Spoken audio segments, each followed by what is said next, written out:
to The Next Best Thing. I'm your host, Andrea Cline-Thomas. Now, this is a podcast about career and life transitions. And as we like to say around here, a pivot and a plan B are not required.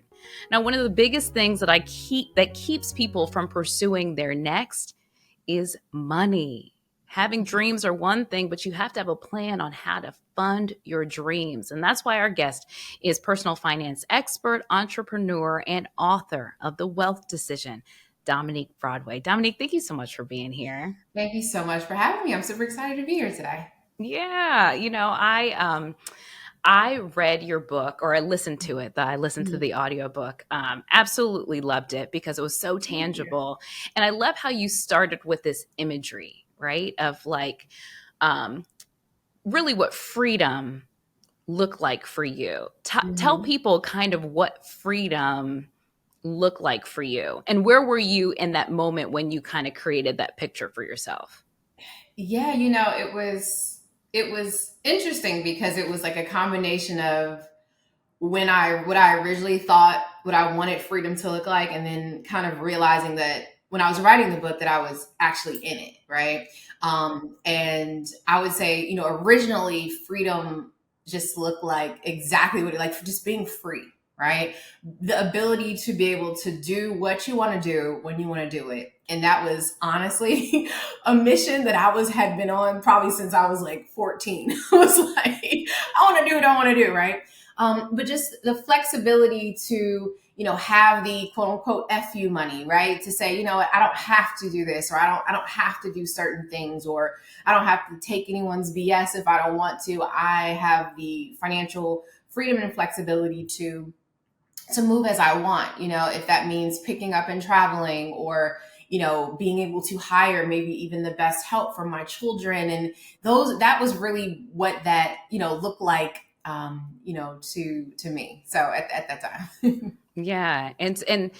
But where were you in that moment? Because you really talk about how you got 2 finance degrees, worked in finance, where you're managing other people's money, but yet you yourself were under a mountain of debt yourself. Yeah. How did you give, a lot of times people don't give themselves even the opportunity to dream that something else is possible that big, right? Yeah. Yeah, I would say a lot of the dreaming, I would say, even came from like my mom and my family, right? And just constantly exposing me to different things. And I think for a lot of people, like you said, they don't allow themselves or give themselves the ability to dream because they don't even go out of their way to expose themselves to see what they could even possibly dream of, right? And a lot of times it is hard to dream if you haven't seen other things, right? And I think for me, even with my mom, and I talk about this in the book, when I was, in my teens, she would ride me around Potomac, Maryland. I think we were living in Rockville, Maryland, or Silver Spring, Maryland at the time. That's where I'm from. Okay, yeah, so close to there, right? And yeah. She would drive me to Potomac, and we would ride through, and she would say, if you work not just hard, but work smart, you can have these types of homes or do these types of things. And, even like I said, I was probably a really unique teenager because I was teaching myself how to trade and invest, when I was 16. But I was also, I would have like private jet magazines sent to my house and yacht magazines sent to my house. And I never forget one day my mom like opened the mail and like these yacht magazines would come, or yacht information packets would come about purchasing a yacht. And they're very high quality paper, just very fancy, material. And my mom was like, do they realize it's like a 16-year-old girl ordering this stuff? I'm like, I don't know, but I'm just researching for my future. Right. And so I always just really had big aspirations and just went out of my way to expose myself to bigger things, even if that meant just going online and ordering information about yachts and how do you pick yachts and like what's the price of a yacht. And so that was I would say one of the ways, and a lot of the ways that allowed me to constantly keep dreaming bigger. But I think where a lot of people mess up too, I think they also spend too much time dreaming, right? As you said, a lot of times people don't necessarily dream, but they also, if they do start dreaming, and they'll have one dream or vision of what their life could look like, but they're also not willing to put the actual work in that will help them get to that dream or that goal, right? So even young Dominique at 16, if I'm ordering yacht magazines, knowing I cannot afford a yacht, but I know that, hey, this is a goal for me. Cutting it out, sticking it on the wall, putting pictures of G-Wagons on the wall, because I wanted a G-Wagon at the time. Now I have one, right? And so I think, that was one way that I was like constantly dreaming, and also telling myself that if I want those things, I'm going to have to be taking actions every day and making wealthy decisions throughout life so that I can actually get there. I think there's also a benefit coming from where we come from, because I grew up in Silver Spring, Wheaton.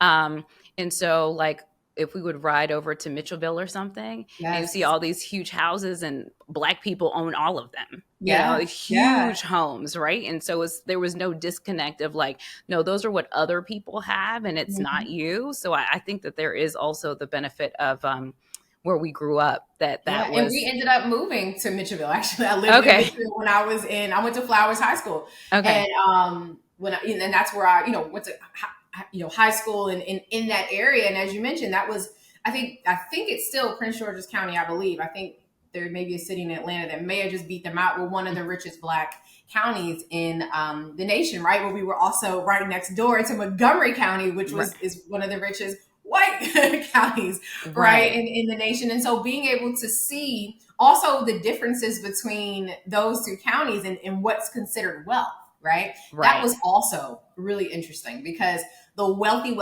people in Montgomery County, they had the $5-10 million homes. The wealthy people in PG County, which is the majority Black county, $800,000 homes, right? That was considered the wealthy. So that was also very interesting too. That's also why that exposure is important as well, to see that, hey, this is what wealth or being rich is considered in this area, but it's not considered that in the other areas. That was interesting too. Yeah, no, that's so interesting. And talk about how you were able to kind of get yourself out of a hole, really, because you had all the financial information, you were helping other people maintain their wealth.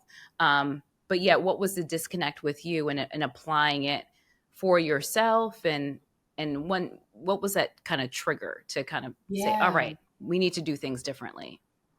So I would say, as you mentioned, like I had all the tools, I was helping all of the people. And I've always been a good steward, right, of my finances.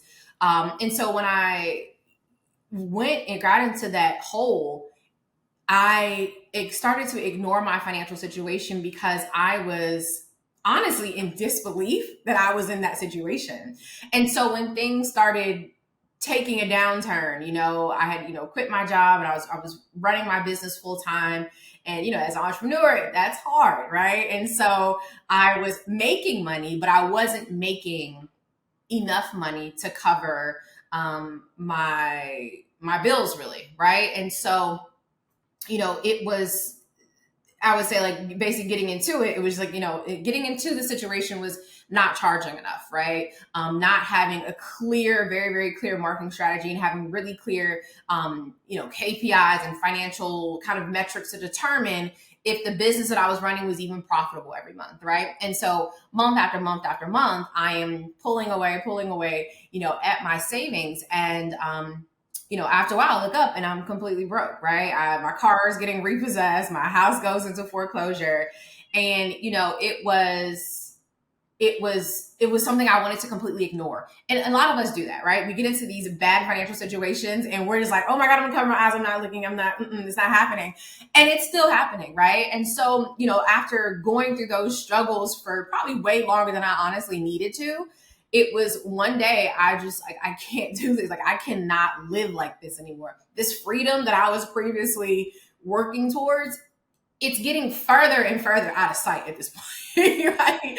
I'm like, I'm going the wrong way. I'm heading towards poverty out here. Okay? I'm not heading towards freedom and wealth. And so it was like literally one day I just woke up, I'm like, I'm done. I'm making a decision that like wealth is the only choice. This life I'm living right now is not going to work. And so that's also why, like I said, I did end up naming my book, The Wealth Decision, because I'm like, the first decision to wealth is literally, the first decision you need to make when you want to become wealthy is deciding that that is the way, right? And so that you want to go, because I feel like every financial decision you're making, every decision you're making every single day, should be getting you closer to your wealth goal, or it's going to be getting you further away. And so I felt like a lot of the things that I was doing, or decisions I was making, were getting me further and further away. Like, people who are wealthy or rich don't ignore their finances, right? People who are wealthy or rich, they always know how much they have coming in, how much they have going out. And I completely just started to ignore all of that. And like I said, it was many of the reasons why was because I always was so good with money, like always. And I got into this stint and I just could not look, and I could not face what I had got myself into. And so that was like how I kind of got into it, but also me just literally making that decision to get out. And then once I made that decision, it was, as they say with all like addictions and things like that, is accepting, like, my name is Dominique Broadway.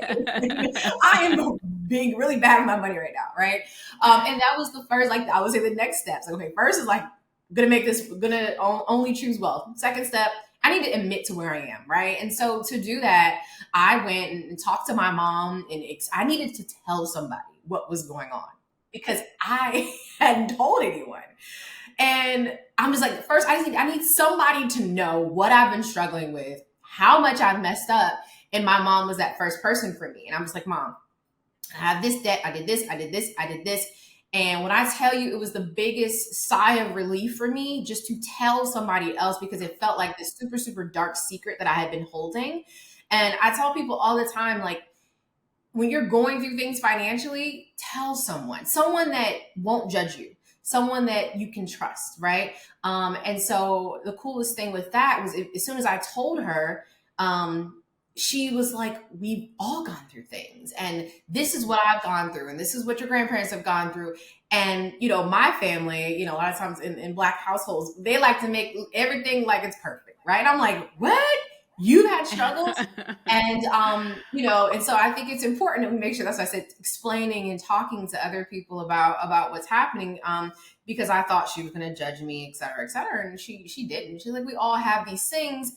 Let's figure out how to get out of it, right? And so that next step was really sitting down, and I actually did this with my grandfather. I opened up all my mail to his house, all of my bills, all of the notices I was receiving, and it was a bag, okay? Because I was literally not opening them, and it was literally a whole bag of just like all this stuff. And we went through one by one, right? And got a really clear picture of what I was currently making in the business, all of my debts that I had, and just started creating a plan to get out, right? And I was able to create a plan. So for anyone, like I said, that's going through something financially, you can't create a plan to get somewhere until you know exactly where you currently are.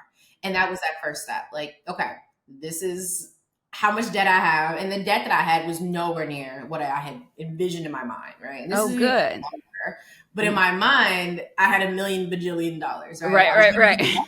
Right, I was going to jail for having debt. You know how you start stressing yourself out, and it was nowhere near that. It was probably like 25,000. It was not even a lot, right?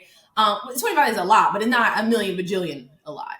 Right. And really, just like I said, creating that strategy once I knew where I currently was, and then obviously understanding I needed to tackle these debts, et cetera, et cetera.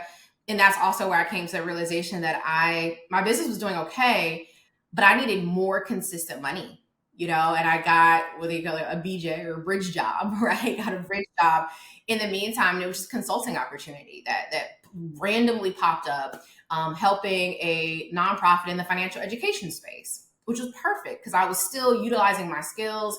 I had came on as like an executive director and consulting for that organization.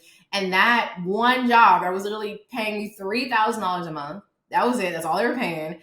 Helped to propel me back out, literally.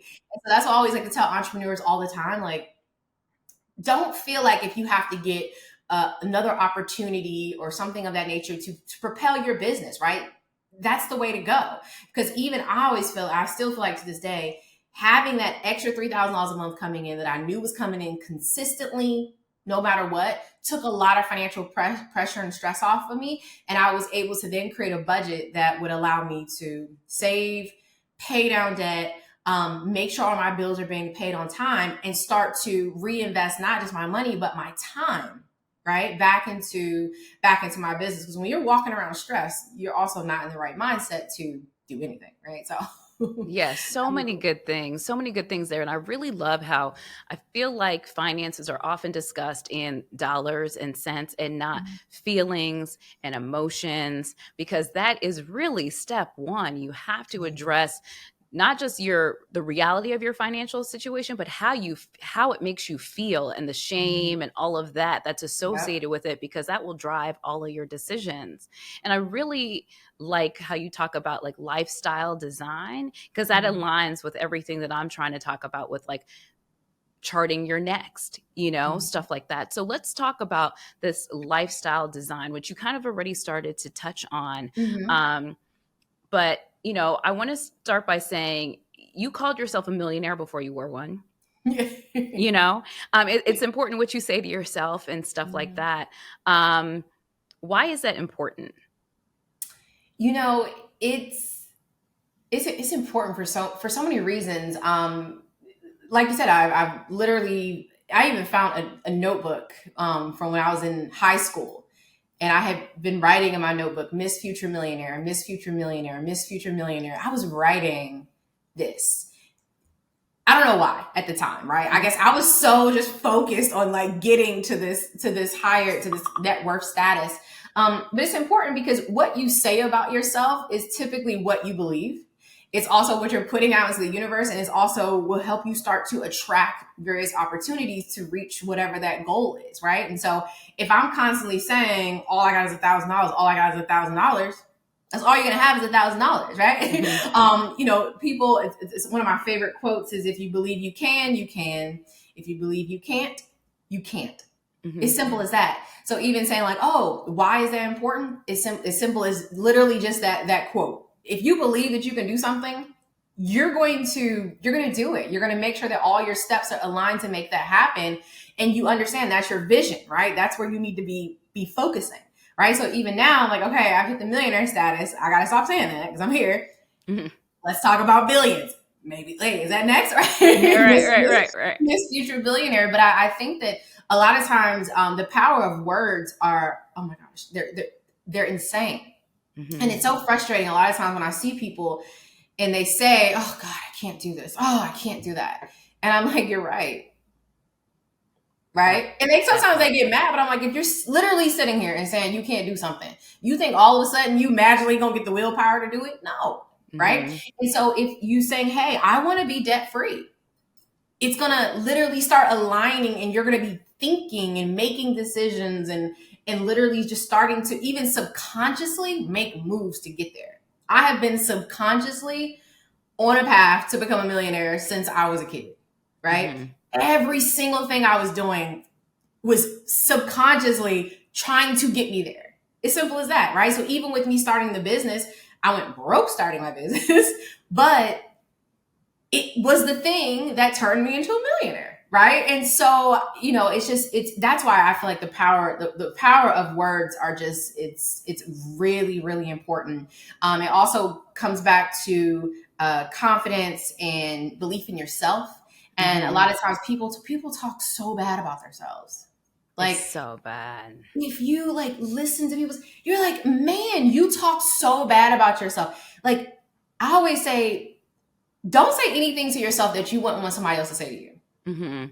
So if you're constantly saying, oh, I'm broke, I'm fat, I'm this, I'm da da da, if someone else said that to you, how would you feel? Right. And so the same thing comes with your finances as well. And it's important. Let's talk about the habits, like break it down, because some of the things have changed from traditional advice that we're given. You said before it was 3 to 6 months of an emergency fund, but now you're saying it should be really 6 to 9 months of an emergency fund that you should have. Explain why we need to have more cash on hand. Yeah, that's a good question. I think that well, I know, and we've seen, in our short lifetime that we've been on this earth, we've seen a lot of things, right? Everyone kind of jokes like millennials have gone through, hell and high water, right? Since we come Everything, out, right? it's like everything, and so Everything. because of that, we have seen, and like I said, we've been proven numerous times that 3 months of emergency fund is not going to cut it. And the reason why I say that is because the job market, is tough right now. It takes people longer to get jobs. Another thing that we're dealing with that, let's say, generations before didn't have to deal with is obviously technology. Technology is great, but technology is also starting to take a lot of jobs, right? And so because of that, like, yes, it may have taken you a couple months to find a job before, but nowadays, anyone I know that's looking for a job, it is taking them 3 months or longer, right? To find a position, unless it's something that's super, super, very, very, highly in demand. And that's not the case. And so between the pandemic and the recessions and all the things that are happening, like I said, I just personally have seen people just need a lot of times or are out of work a lot longer than before. And also just having cash is really important, not cash sitting in your, under your mattress, but being able to utilize and have cash readily available on hand. Like I said, especially after, we see that there's been long periods where people have not been able to work 3 months, 6 months, 9 months, a year. So you want to have more in hand. Also with credit cards, right? So even now with, excuse me, the interest rates are higher right now, which is great for savings accounts, but it's bad for credit cards. That also means that there's also been lending restrictions have been tightened. So there's some people who you may have a $10,000 or $15,000 credit card limit, and then you look up and they've cut your limit to $7,500, right? And so that's why I say it's also very important, again, to have the cash in hand. You cannot be 100% dependent upon a credit card because it can be here today and gone tomorrow. And I've seen a lot of people do that. They're like, oh, I don't need to have a bunch of money saved. I have a credit card in the event of an emergency. And that's great, but it can't be your only option or solution. And so that's why I say, 6 to 9, if you really can handle it, try to have at least a year of expenses just set aside, in a high yield savings account, or if you even want to take a small piece of it and put it into the market, that's fine. But you have to have it on hand and ready to go. So people often say, but I got debt and I need an emergency fund. Yep. How do I balance that? So I feel like, and this is just my view, I think you need to balance it, and you need to do both. And like I said, at the end of the day, if you don't pay your debts, you just stop paying your debts, right? Your credit score may take a hit, but you still need to eat. You still need somewhere to live. And so when I think about those things, it's like, do you have money to cover the basic necessities? If, whatever your credit card company or Sally Mae doesn't get your payment, yes, it may ding your credit, but credit can be repaired, right? I'm speaking someone here who's gone down to the 450, okay, and came back up to the 8. Yes, it's a bad thing, but in those types of times, let's say if things get bad for some reason, it's survival, right? And if you got to survive, you ain't think about paying no debts at that point. But I would say if you're in a situation and you have the ability to do both, please do both. And even if that means, hey, sending $100 to the credit card and $100 to your saving, please prioritize your saving. Prioritize you, right? Yes, it may take you a little bit longer to pay down that debt, but at the same time, you have to make sure that you have cash on hand. I hate when I see, and I've seen when I work with clients one-on-one, I've seen people do this, and it always frustrates me. Like, I never forget this one client. She had got like a $15,000 bonus from work, right? A nice size bonus. And she had some credit card debt, and the credit card debt was like bugging her, but she had no savings. So I was like, hey, I want you to take half of the bonus, put it into savings account, so you have a cushion. Because when you have a cushion, you feel more financially confident, right? And then take the other half and put it towards the debt, and then we'll just start slowly tackling the debt, right? Because it's not messing up your credit or anything, right? You're still showing good payment history. And she didn't listen. It really pissed me off. She took the whole 15K, put it on the credit cards. And it was a situation like I had mentioned earlier. They did end up cutting her limit. And so she had paid the balance down, thinking she's going to have like all this free available credit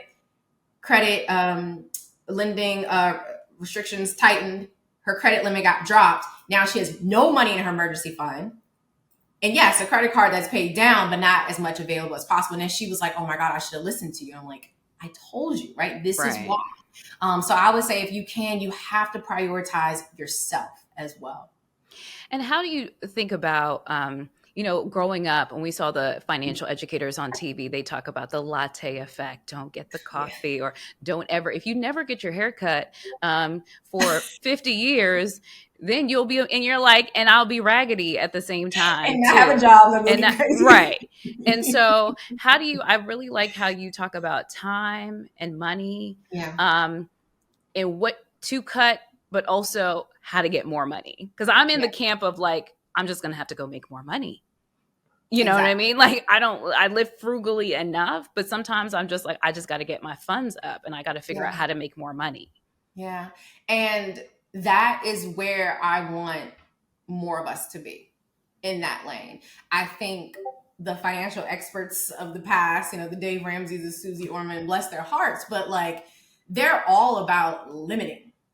Limit. And a lot of times when you have to limit yourself, it also tends to make you unhappy, right? And happiness is really important. I know that I love dropping my kids off at school and then swinging back past Starbucks, grabbing me a little coffee and sipping it, riding home to work and sipping it. It's something about that first sip of the coffee. And if that little $5 coffee is going to give me the energy and burst that I need to go and create tens of thousands of dollars, right, that day in my business, it's worth it. Okay. You're not going to get rich by not drinking the latte. You're not going to get rich by not cutting your hair. You are not going to get rich by not getting your weave done. Like, you're just not, right? So I always say you have to do the things that make you feel happiest, that make you feel confident, and that give you the boost of energy that you need. I was talking to my business manager the other day, and he's like, are you traveling anywhere soon? I was telling him, and he's like, oh man. He's like, that's really good. He's like, travel's my only vice. Like, I'm not a huge shopper. Like, I love fashion, but like, travel is my vice. That's me. But he's like, I don't mind. He said, because every time you come back, and even when you're there, you generate so many ideas. That that's me. You may spend, right? You may spend thousands of dollars on a trip. When I'm like, why did you buy this? He's like, but then you'll come back and say, I came up with this idea and I know it's going to produce me X amount of dollars.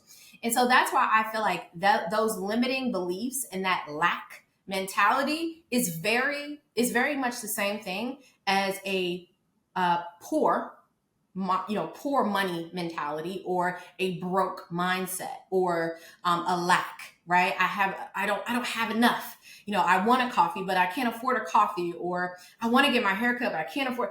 It's like, come on. Like, those little teeny things aren't going to, take you off your path. But I think that if you are coming into it with like, listen, I know I love, like, I'm headed to Europe for 2 months right now. I know I love to travel. So that means that I'm going to, as you're saying, I just need to make sure I have enough money and create and put the systems in place so that I can do the things that I want to do. And this is also another thing. And I think another big issue, Andre, is it's like what society tells us we have to do. And this is, oh my God, like, really pisses me off when it comes to our finances, when it comes to our lives.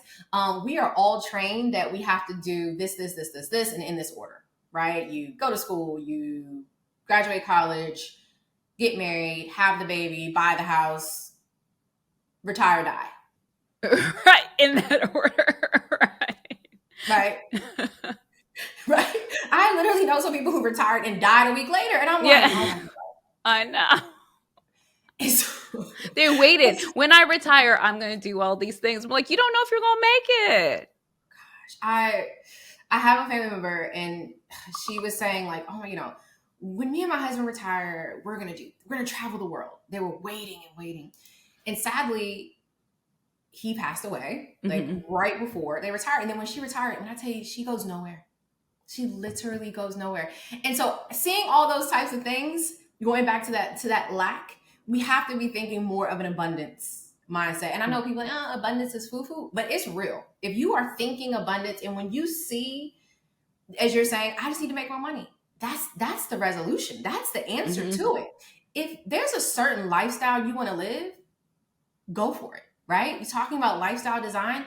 Take some time and literally write down, what do you want your life to look like? Every morning, do you want to see what, like, this was important to me, water. I told myself, I want to see water every morning when I wake up, unless I'm on vacation somewhere else, right? Right. I want to see water because it makes me happy. There's some study just came out actually saying that people who see water 20 minutes a day are happier or less stressed or live longer or something. You know, there's all these little studies. Right. But you have to figure out what makes you happy. And I think that a lot of people, especially women, especially Black women, we do not do that. We are always so focused on helping everyone else. It's like, well, I can't get the latte because my kid needs X, Y, and Z. Well, maybe you'll be an even happier mom if you got the latte. How about that, right? And so I think that abundance mindset is really important. And like you said, if there's something that you like, figure out a way to make the money or put the processes in place to make it happen. And that's something that, like I said, I wish more people would do. I was actually hosting a webinar recently, and it's like maybe 1,000 people in this webinar, a lot of people. And I asked them one question, like, are you happy? When I tell you, most of the people in there said no. And it was literally because of these things, right? People saying, you can't do this, you can't do this, you can't do that. There's so much we can't do. No one's telling us what we can do and all the different possibilities that there are. So I know that's a long answer to the latte, but I think that it all comes back to lifestyle design and figuring out what you want your life to look like, and then creating a plan, a financial plan, a money-making plan to make that happen. If you want to go to Starbucks 5 times a day, just put yourself in a financial situation so that you can. Right. Simple as that. One of the things I do, as you guys know, I'm an investor and I'm also a trader. I trade Starbucks stock all the time.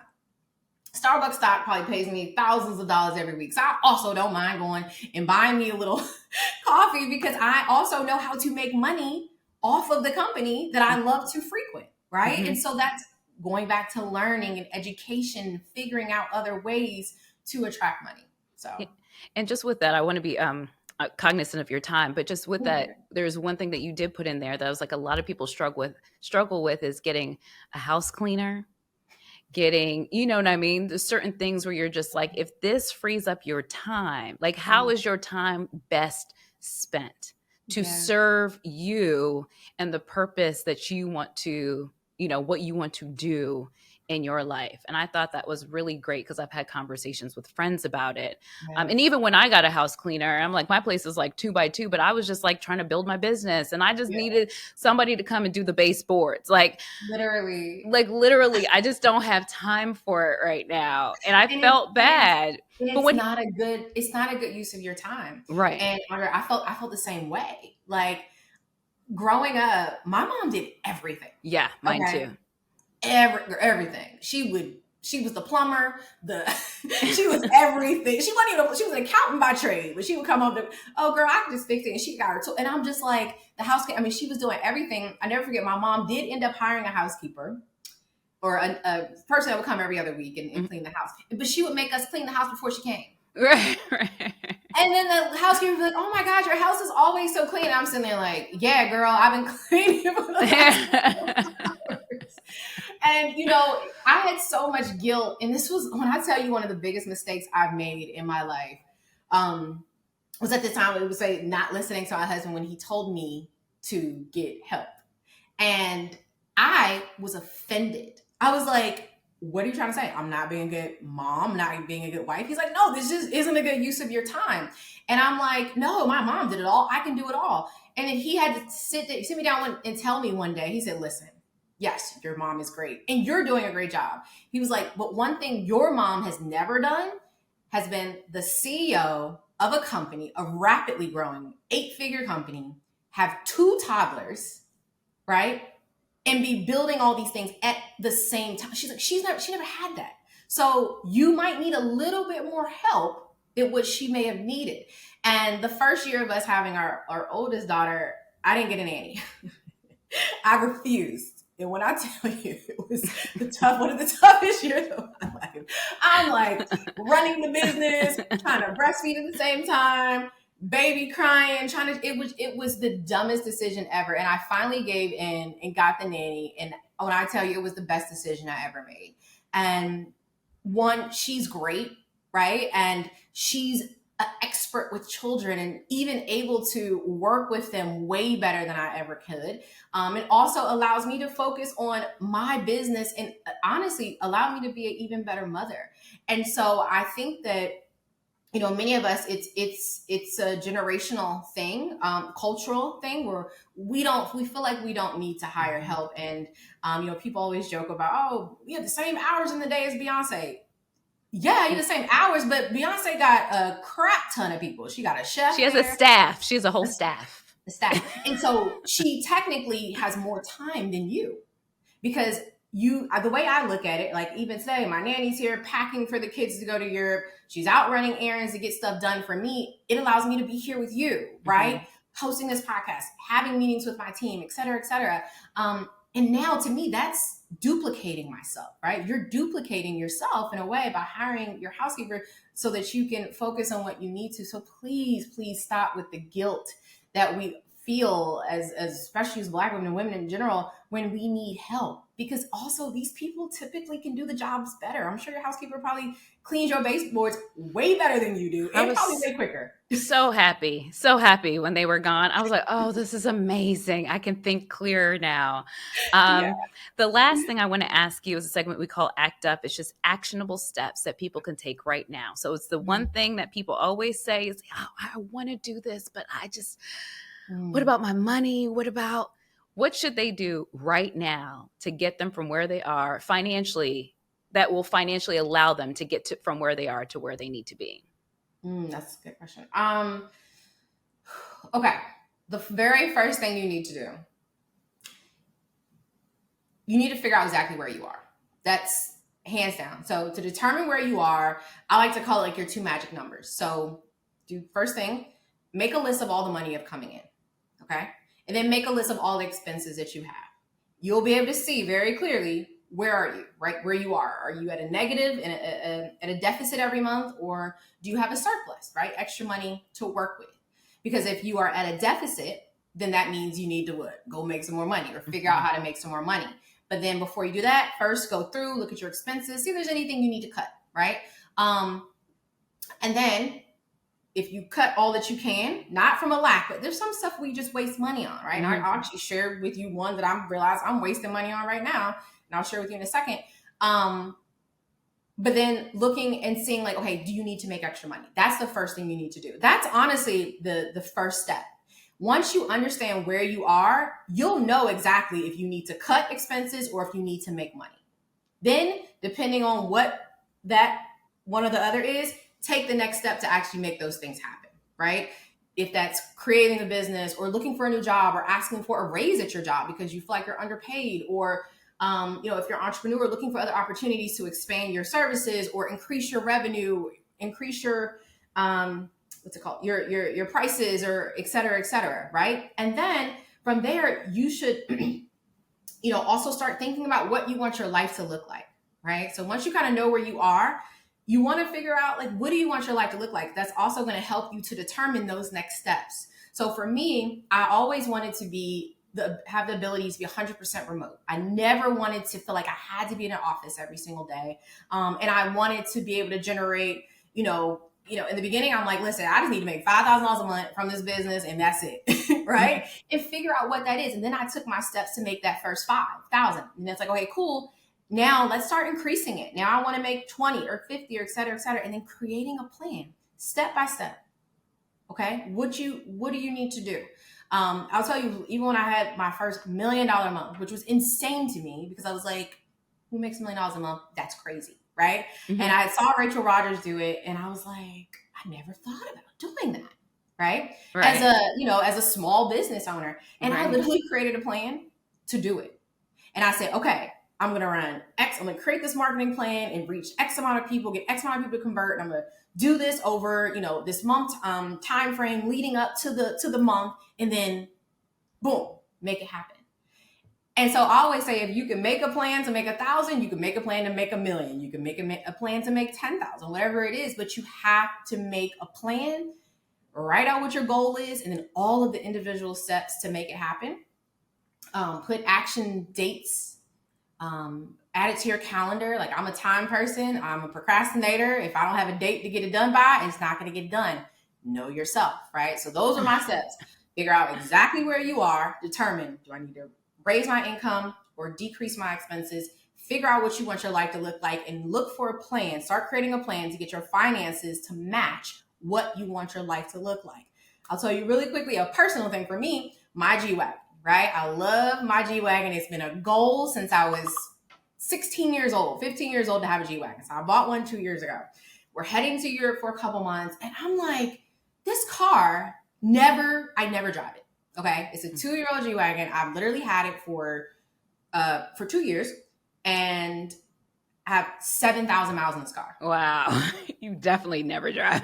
Girl, the car don't go nowhere. So I'm paying my monthly note on the car, but upside, like I put some money down in the car to purchase it, was able to write it off because of this for my business. The business technically owns the car. But tomorrow morning, I've already got an offer. I'm taking it back to Mercedes and I'm selling it because it makes no sense, because the car never moves. And now it's about to be sitting for 2 more months. So now I can take all the money that I'm about to get back from there, which is a large amount, put it in the markets. Honestly, by the time I get back from Europe, you'll buy another one. Will probably be 3x. Yeah.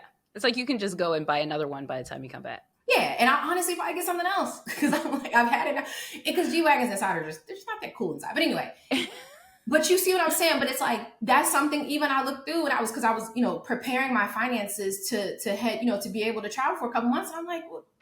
This car, I never drive it. So look at your finances. And like I said, with all those things, there's things that we have a lot of times we're paying for that really aren't bringing us joy anymore. I love my G-Wagon, but it's not bringing me a lot of joy because it never gets driven. Right? And so many of us are spending hundreds, if not thousands of dollars on something every single month that's not bringing you joy, that's not getting you closer to your wealth goal. And you could be using that to actually make more money or invest or hire the help or do the things that you need to get you closer to your ideal lifestyle.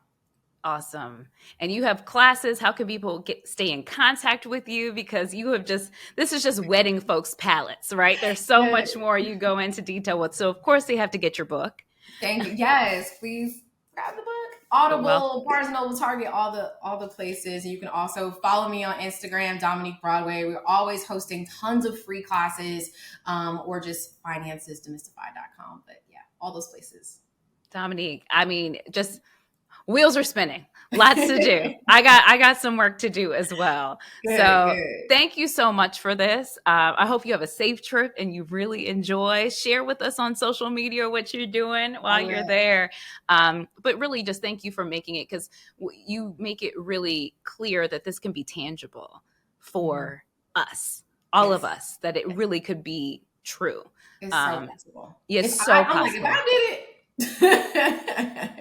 if I've been able to do this, when I tell you anyone can do it, I've had a 2.8 GPA when I graduated college. My dad was in prison the first 5 years of my life. Like, I come from a situation where it's like, she ain't gonna make it. So it's like, but it really comes down to, and I have this other book that's one of my favorite books. And it's not in front of me, but I want to give you one book recommendation. I feel like everyone should read this book. It's called The Game of Life and How to Play It. And when I tell you, I got this book maybe 2 years ago. I read it probably every quarter. And I send it to everyone that I know, especially people who are in college or, fresh out of college, because I feel like it literally tells you exactly how to win at life. It's a very thin book. I don't know. I usually have it on my desk. I think my nanny's actually reading it right now. I give her book recommendations, but read The Game of Life and How to Play It. Read my book too. But that book, it really tells you exactly how to conquer and win at life. And it's something that we can all do. Awesome. Dominique Broadway, thank you so much for being here and for empowering us and helping us get to our next.